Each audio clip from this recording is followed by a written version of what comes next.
मैं तो कहता हूँ एनकाउंटर ही करना चाहिए, ना रहेगा बांस ना बजेगी बांसुरी, इनका सफाया होना चाहिए। जब हमारे योगी जी ऐसा कदम उठा रहे हैं कि हम मिट्टी में मिलाने का कार्य करूंगा, तो उनको जलन क्यों हो रही है? माफिया राज तो वाकई में ख़त्म होना चाहिए और योगी ने ख़त्म भी किया है। ये बदमाशों का, जो गैंगस्टरों का उन्होंने किला बना रखा था समाजवादी पार्टी वालों ने, वो टूट रहा है धीरे धीरे, वो नेस्त नाबूद हो रहे हैं। किसी एक समुदाय को आगे बढ़ा करके टारगेट किया जा रहा था, गुंडों की, बदमाशों की टोलियां इकट्ठी करके, और ये विधानसभा में जो अपना बहुमत पास कर लेते थे, आज देखिए इनकी 20-25 सीटें भी नहीं बचेंगी। ये विपक्ष में बैठने लायक भी नहीं बचेंगे ये लोग। अभी तो अतीक अहमद मुख्तार अंसारी हैं। आने वाले पीढ़ी दर पीढ़ी अगर जब इनकी जड़ खत्म नहीं होगी तो एक आग दो जड़ें और पैदा हो जाएंगी। इसलिए बाबा जी हमारे जो कार्रवाई कर रहे हैं बहुत अच्छी बात है। अतीक अहमद जैसे जो अभी पूरा जो वारदात हो रही है उसमें पूरे अतीक अहमद से लेकर के उसके रिश्तेदार, उसके बेटे और पूरा का पूरा कुंडवा जो है उसमें संलिप्त है, तो उसमें जो कार्रवाई हो रही है, बुलडोजर की कार्रवाई है, उसको किस तरह से देख रहे हैं? ये बिल्कुल सही हो रही है, उचित हो रही है, बुलडोजर कार्रवाई होनी चाहिए, इससे भी बड़ी सजा होनी चाहिए। मकान भी टूटने चाहिए, गिरफ्तारी भी होनी चाहिए, एनकाउंटर भी होनी चाहिए। पिछली सरकारों ने जो वोट बैंक बनाने के लिए, अपना राजनीतिक आईना चमकाने के लिए जो अपराधियों की शरण ली है, अपराधियों को शरणस्थली बने हुए हैं ये लोग, इन्होंने देश को बेचा है, लोगों की ज़मीर को बेचा है, और अपराधियों के जो फले फूले हैं इन सब का अब अंत आने का समय आ गया है। बाबा एक अवतार की तरह यूपी में आए हैं। बाबा जो कार्रवाई कर रहे हैं बहुत अच्छी की है। उन्होंने पहले अपने घर को त्यागा, अपने परिवार को त्यागा, अपने समाज को त्यागा, और देश हित के लिए, जनहित के लिए वो आगे बढ़े, अपना सब कुछ त्याग कर। उनका कोई नहीं है, सिर्फ अपराधियों के टारगेट पर हैं और भ्रष्टाचार टारगेट पर है। पिछली सरकारों में जो होता रहा है, चाहे वो बहन जी की सरकार रही है, मुलायम सिंह की सरकार रही है, या अखिलेश यादव जी की सरकार रही है, ये जितने भी अपराधी और गैंगस्टर फले फूले, इन सबका सफाया होना चाहिए। और बहुत अच्छी कार्रवाई हो रही है, इनको सबको नेस्त नाबूद कर देना चाहिए।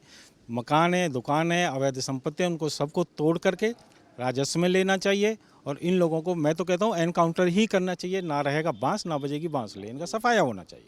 अब जिस तरह से जो है विपक्ष का जो है सबसे बड़ा रोल होता है सरकार चलाने में, लेकिन विपक्ष जो है एक छोटी सी बात पे जो है अड़ जाता है। जिस तरह से अखिलेश यादव जी कह रहे थे कि ये विपक्ष का काम है उल्टा। अगर आप पक्ष और विपक्ष दो चीज़ होते हैं, पक्ष वो होता है जो सीधा होता है, विपक्ष उल्टा। विपक्ष तो उल्टा बोलेगा ही, विपक्ष तो बाबा के खिलाफ ही जाएगा, क्योंकि वो उनके चमचे थे, उनके गुर्गे थे, उनके इशारे पे काम करने वाले थे, उनके लिए काम करने वाले, तो विपक्ष को डर होगा ही। वो तो अब तो अखिलेश यादव सब कुछ उल्टा बोलेंगे, बाबा को कातिल भी बताएंगे, बाबा को दुश्मन भी बताएंगे, बाबा सब कुछ बताएंगे वो तो, क्योंकि उनका किला ढहरा है ना।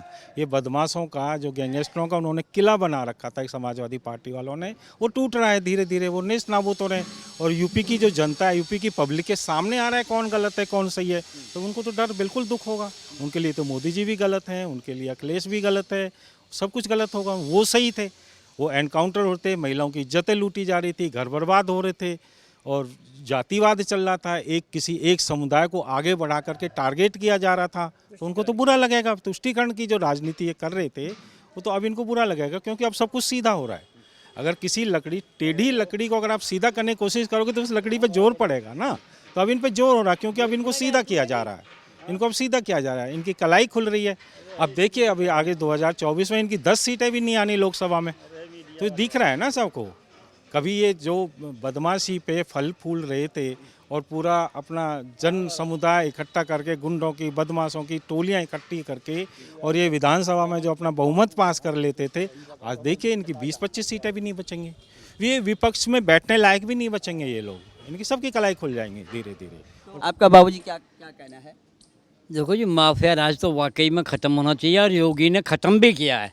परंतु योगी ने कितना भी ख़त्म कर दिया, फिर भी 40% बकाया है, उनको भी ख़त्म करना चाहिए योगी को कायदे में। तो लगातार जो कार्रवाई चल रही है, कुछ लोग तो ये बोलते हैं कि बाबा जो है विद्वेष की भावना से लेकर के हिंदू मुस्लिम करके टारगेट कर रहे हैं, अपने विरोधियों पे जो है कार्रवाई कर रहे हैं, लेकिन बाबा कहते हैं कि मैं तो कानून सम्मत कर रहा हूँ, जो भी कानून में जो गलत है उसके लिए कार्रवाई हो रही है। और कानून संगत में ही कर रहे हैं, कानून संगत में ही होना चाहिए, परंतु हिंदू राष्ट्र घोषित भी होना चाहिए, ये भी पहली बात है, पक्की बात है। और हिंदुस्तान तो हिंदू राष्ट्र तो है ही है, परंतु घोषित होना चाहिए गवर्नमेंट की तरफ से।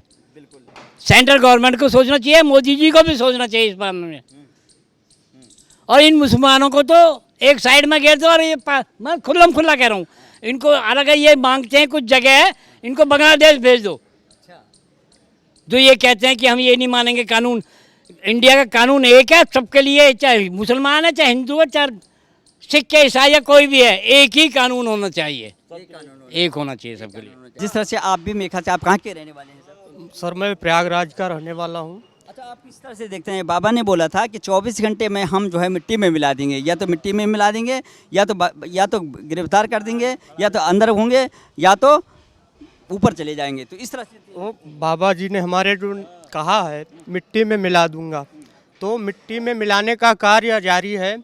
ताकि देखिए जैसे एक बदमाश पकड़ा गया जिसका नाम अरमान है, तो उसको वहीं जगह नेहरू पार्क के बगल में एक जंगल था, उसी में हमारी पुलिस प्रशासन पूरा भरपूर दल बल के साथ उसको मुठभेड़ किया गया। ऐसे ही अब कार्रवाई जारी है। अभी बकाया जो बदमाश हमारे भाग रहे हैं, फरार हैं, उनको भी हमारा एसटीएफ के 10 टीम लगाई गई है, उनको भी जल्द से जल्द गिरफ्त करेंगे। और बुलडोजर का जो कार्य है वो चालू है। आज चौथा दिन है, 3 दिन लगातार 3 घर को गिराया गया है। और उमेश पाल हत्याकांड में ये बहुत निंदनीय घटना है, ये शर्मनाक घटना है। हमारे इंडिया में ऐसा मान लो कि पहली बार हो रहा है। ऐसा कोई भी गवर्नमेंट था, कहते हैं विपक्ष लोग जाकर के सदन में बोलते हैं कि एक प्रकार की मान लें तारीफ कर रहे हैं, सफाई देने का कार्य कर रहे हैं अन्य विपक्ष दल। तो ये जो बोल रहे हैं, जब इनकी गवर्नमेंट थी, इनकी जब सरकारें थी, तो हमारे सरकार में जो है ये लोग तो नहीं उखाड़ पाए, ना तो ये बोल पाए कि मिट्टी में मिला दूंगा। अन्य जो सरकार थी, तो जब हमारे योगी जी ऐसा कदम उठा रहे हैं कि हम मिट्टी में मिलाने का कार्य करूंगा, तो उनको जलन क्यों हो रही है, क्यों उनको परेशानी हो रही? वो तो विपक्ष जो है उनको तो भरपूर सदन में जाकर के सपोर्ट करना चाहिए कि अध्यक्ष जी के सामने कि भाई अब जो माफिया है, जो अपराधी है, हम भी आपके साथ हैं, आपके सपोर्ट में है। लेकिन ये विरोध करने का कार्य तो ऐसे इंडिया कैसे चलेगा? कहते हैं हम विकास बढ़ा देंगे, ऐसे कर देंगे, लेकिन जब सरकारें आती हैं, जब अपना सत्ता पर दाखिला दर्ज करते हैं, तो अपना अपना मातम छा लेते हैं, अपने अपने तरीके से कार्य करते हैं।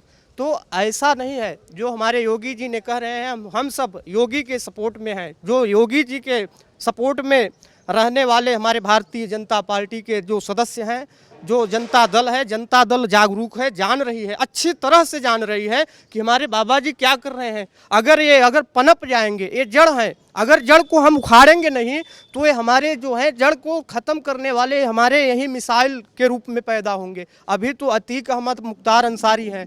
आने वाले पीढ़ी दर पीढ़ी अगर जब इनकी जड़ ख़त्म नहीं होगी, तो एकाक दो जड़ें और पैदा हो जाएंगी। इसलिए बाबा जी हमारे जो कार्रवाई कर रहे हैं, बहुत अच्छी बात है। कार्रवाई ऐसे करते रहें, हम उनके सपोर्ट में हैं। जय श्री योगी आदित्यनाथ की जय, मोदी की जय हो।